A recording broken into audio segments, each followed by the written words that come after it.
Hey guys, welcome back to another video. This is going to be episode 2 into my 1952 top set. I'm going to grab a little stack here. Plus I'm going to have this nice pickup, which I'm excited to share with you. A big pickup for me, but I'll leave that towards the end. Let's get through with some of the cards that I'm going to share with you here. So let's start off with this pickup from Sean Tiefer, Mr. Al Rosen here. For those that don't know, this man suffered as a youth with asthma. His mother helped with his health and she moved over to Miami so that he could live out his lifelong dream of becoming an athlete and having a career with baseball. And he did. He led the American League in home runs in his first year, and eventually the year after this set, he would win the MVP for the American League, and he should have won the Triple Crown.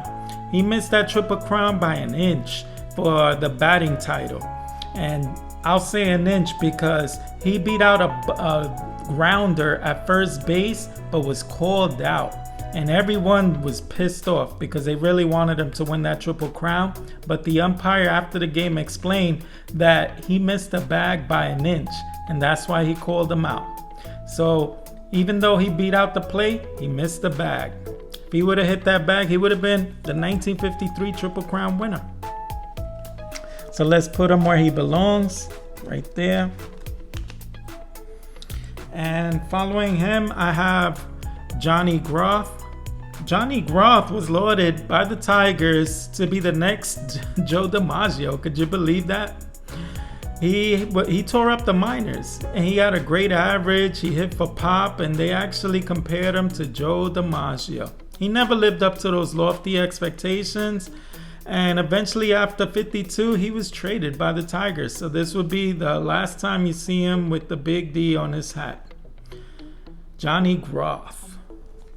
Let's put let's see, this is card number 25, so let's put him after Billy Goodman, the next page here.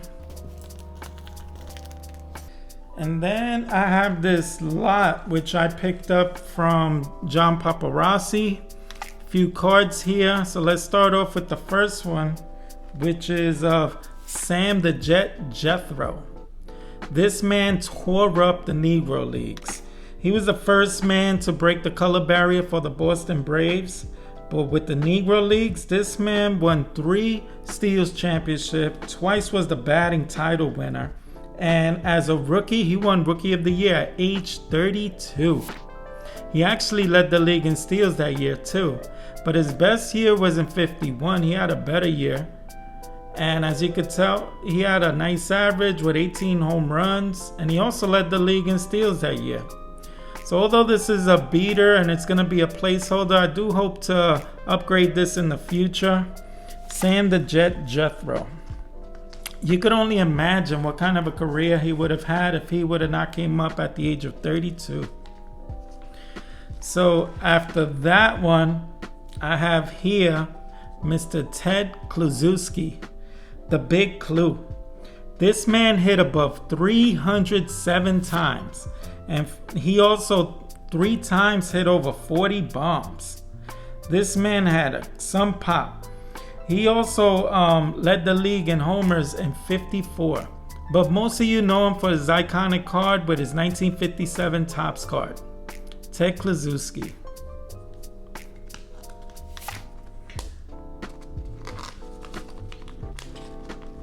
And after Ted, I have one of the most iconic cards in the set of Gus O'Neill.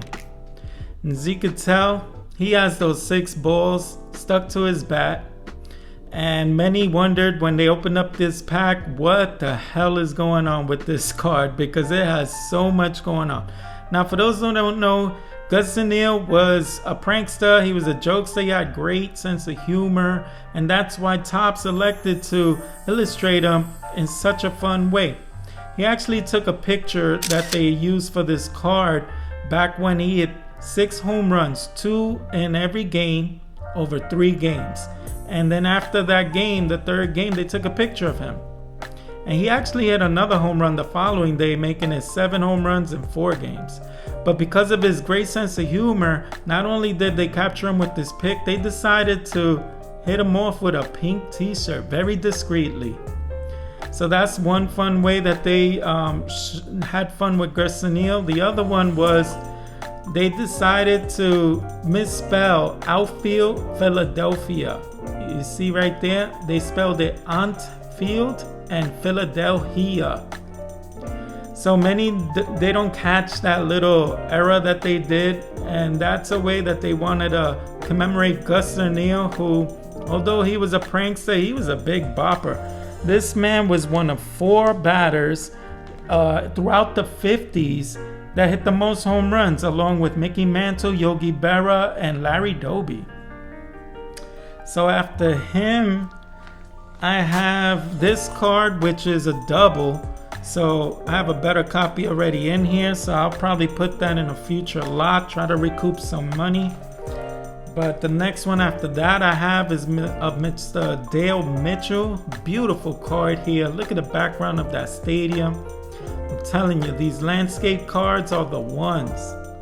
And when it comes to Mr. Dale Mitchell here, he, since 1947, when he became a regular, he hit over 307 times. 6 times out of 7 seasons. So I got that a little wrong. He also helped the Indians win a World Series. And on the flip side, he made the last out for Don Larson's perfect game. So that's Mr. Dale Mitchell. But I have to say, I love this picture of him. And then next up, I have the last one out the lot of Mr. Cliff Mapes. Cliff Mapes, out of 6 seasons, he played 5 of them with the Yankees. He helped them win a championship in 1949, but mainly as a backup outfielder. And the main claim to fame while he donned the pinstripes was he's the last man to wear number 3 before it was retired for none other than Mr. Babe Ruth. And which number did he choose to wear after he let go of number 3? He held number 7, nice and warm for Mickey Mantle. So that's one way of ending your career in pinstripes, is by wearing number 3 and ending it with number 7. That's Cliff Mapes. Then after that, I have another beautiful landscape card. That's of Mr. Ken Raffensberger. Ken Raffensberger was a losing pitcher who relied on a fastball when he first came up.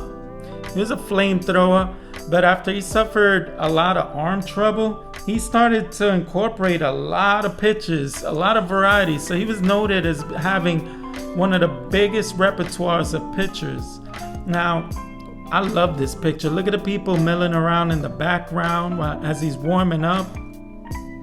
So along with having a huge repertoire of pitches, he also mastered pitching underhand, sidearm, quarter arm, and he was really crafty. So much in fact that Stan Musial often had issues with hitting him. He stated Raffy had nothing except slow stuff and a forkball, but with changing speeds and control, he made those pitches seem fat when they weren't. I stubbornly tried to slug with him and didn't have much success. That's high praises from Mr. Stan Musial. Then after that, I have Mr. Joe Tipton. Very beautiful pic of Joe here. Joe Tipton was a career backup catcher who was a very good backup catcher, but never good enough to get a starting gig.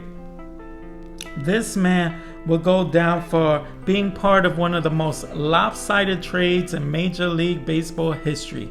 He was traded for none other than Mr. Nellie Fox to the Chicago White Sox. That is Joe Tipton on the sour end of that bad trade.